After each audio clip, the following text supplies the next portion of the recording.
Welcome to another episode of the Pierce Brothers. Thank you for watching today. Today we're joined with all four of us, and I am not this short, I promise. I just got the little chair. So today we're going to be doing our top long guns. That includes shotguns, rifles, kind of everything in the mix. We did our top two or our top six handguns a couple weeks ago. So here's the top rifle version of that. They decided to start with oldest to youngest, so I guess I'll start. So I've got two guns here. First would be my Marlin 1895 SBL and 4570. So if I could only have two guns, I'd want something to hunt with and then something for defense. So the old 4570 would be my primary hunting rifle. It's a great rifle, accurate, got the 4570 caliber, so fun gun to shoot, and it's a lever action. So I love lever actions over bolt guns. I'm not quite like Port. It looks like Port brought all lever actions too. Right. So surprising. Well, plus those Marlin actions are really tough and robust. You're not going to break one. Super reliable. So, I mean, great gun. Yeah. I just need to throw a scope on there, but I haven't decided what scope I'd like best, so that's why I don't have a scope yet. Plus, iron sights on a lever action are just funner, in my opinion. So, anyways, second would be my Bravo Company Recce 14. We've got like pushing 4,000 rounds now through this guy. I've got it set up. Got an ACOG on there, some Magpul backup sights, a Streamlight, ProTac light. We just barely did a video on. We did a full review on this here a couple months ago, and then we just did another short video where we put the Armaspec sound mitigating buffer in there, which actually reduces recoil a lot. So check that out. That's a great addition to that. Other than that, it's pretty much stock. I put some FDE on there to kind of break up the color because I didn't like all black. But super reliable gun. We've got, like 3,500 rounds through it now with zero malfunctions. Only cleaned it once during that time. I would rely on this gun any day, anytime. So, well, if you can only have two, it's hard to beat an AR for one because mags and parts are very available and very common. And ammunition too. Everywhere. 5.56 ammo is everywhere. Very popular round. So that's it. Those are my top two. I guess we'll move on to Jake. Okay, so for me, the first rifle was a very easy choice. I would take one of my 1903 Springfield sniper rifles. This one here, I haven't even shot this one yet. I'm going to get this one sighted in. I just have this one available today. But we will be doing a video on this. This one was built by a guy who did the Camp Perry National Net shooting. Supposedly a very accurate rifle. I guess we'll see. But the one I would definitely pick is my Marine Corps sniper rifle build. So it's got the 8-power Nurdle scope. Has iron sights still, so that's a big plus in my opinion, especially when you're using older scopes. But the one, we'll roll in some photos so you can see which one I pick. But very accurate. I was shooting 1960s surplus Lake City ammunition, and it's shooting sub-MOA at 100 yards. So right around that 1 inch, sometimes a little under, just depending on the day and how I'm shooting. But I'd definitely pick that. And I've got a crap ton of 30-06 ammo piled up. So, I would definitely pick that. It's just not physically here because Jake ripped it apart. So I got it. Got ripped apart doing a little bedding on the stock. So, definitely pick that one. This one would probably be a pretty close second. It's I guess we'll see once I see how good it shoots, but I suspect it'll shoot pretty good. So the number one would be one of my 03 Springfields and 30-06. The 30-06 cartridge is fantastic, very common caliber. And if you reload, finding 30 caliber bullets in the U.S. they're everywhere. So that'd be my first choice. Second choice was pretty hard. We got a Mini 14 here. This one's not mine, but it would be wife's. It'd be a pretty hard rifle to beat a Mini 14. Super reliable. Like in my mind, I like having guns that don't require a lot of maintenance or parts changes. So the Mini 14s are very reliable. You don't really have to maintain them very much.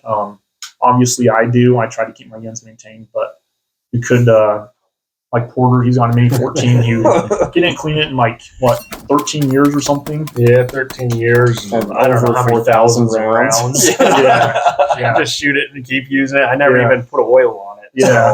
So, I mean, they're reliable guns. They're accurate. Downside would be magazine availability is a little more spotty, but plus side, the magazines are very durable on these, so you're probably not going to wear one out. So, yeah, it'd be a Mini 14. You can also put like an AK in that same category. The downside of the AK would be the ammunition. We're so far we rely on imports a lot for the ammo for the AK, or a PCC. I would like a CZ Scorpion or something like that could also fill that role for me. So something for hunting, a little more long range stuff, and then something for personal defense. So Yep. yeah. All right, on to port. well, all right.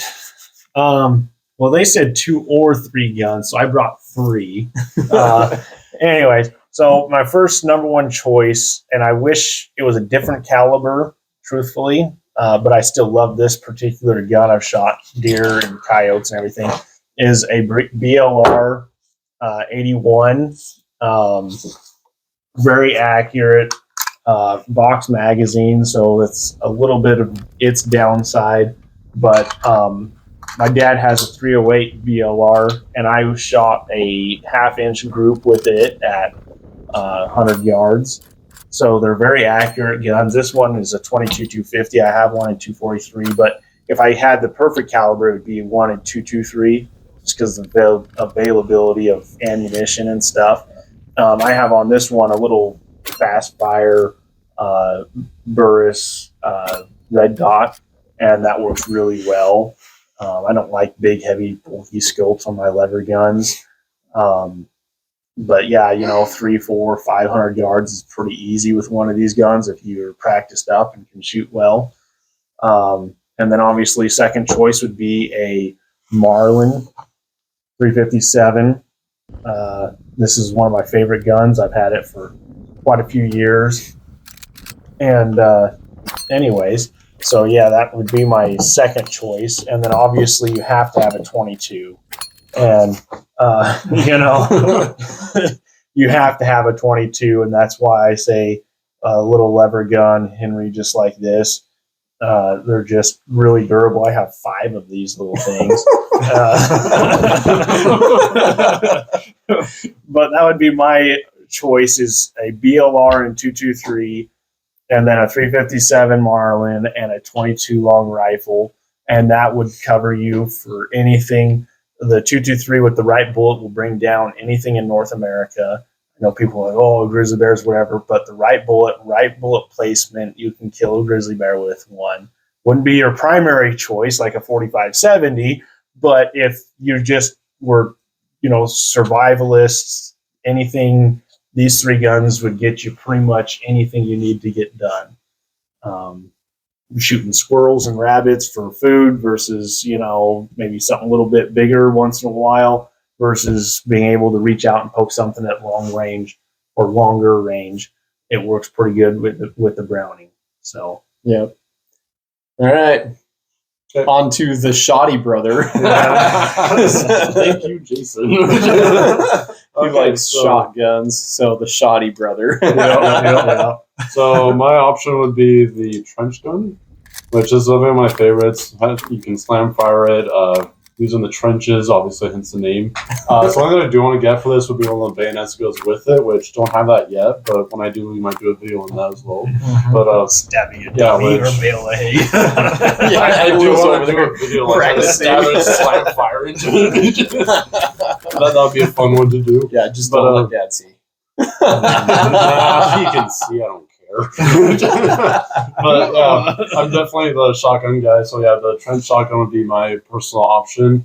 If I did have to choose a second, I'd go with my lever action Yellow Boy, which isn't with us here today, but that would be my other choice. But Yeah. Shotguns are very versatile. You can kill anything from birds to bears with it, oh Yeah. And yeah, and another thing is in the videos I did do a little test between buckshot and birdshot, and the recoil, there wasn't much of a difference. Like I thought buckshot was gonna be like much more recoil, but it was just slightly more. It wasn't really enough to really be like. I don't know anything about these. Can you use slugs in those pretty easy? Yeah. Okay. That's What model is that's that the one? that's the Winchester Model 12. Okay. So very durable, robust Yeah. shotguns. Like one of the great shotgun designs of history. Yeah, so you can use slugs. That takes down anything you ever Yeah. want to shoot. Yeah. yeah. Birdshot, and actually you can take birdshot and you can cut the hole at like about halfway point all the way around, except for just leaving a little strip there, and you can shove that in, and then it works just like a slug. So in a survival situation, if all you have is birdshot, you can still kill a deer or something with it. You could. Or shoot somebody at 100 yards. I mean, one of my friends one time we were out and we had just some 870s. He had a Mossberg 500, and he just shoved it around like that, and we had a clay pigeon set up at like 150 yards, and he shot, and I mean he hit pretty darn close to it, like at 150 yards, and just to be shooting out basically the whole wad shot, everything all at once. It was actually pretty impressive that it reached out that far. So. As redneck as it gets. But it's doable. You can still kill a deer. You can shoot a human if you had to with birdshot. It's not going to feel very good. I mean, so yeah, a shotgun is very versatile. The only downside is how heavy the ammo is. So you're kind of giving up one but taking another. Just make every shot count. Right. Yeah. So I think that pretty much, sums up our top 8 long guns that we would take. Mhm. So that's why Port brought 3. Will only brought 1. If I had a third choice, it would have been my Benelli M3, but because Will had a shotgun, I didn't. Yeah. We just tried to keep it kind of 2 per each, and voila, here's our top 8. But you So- still have to have a 22. Well, that's why it's in mean, here. Leave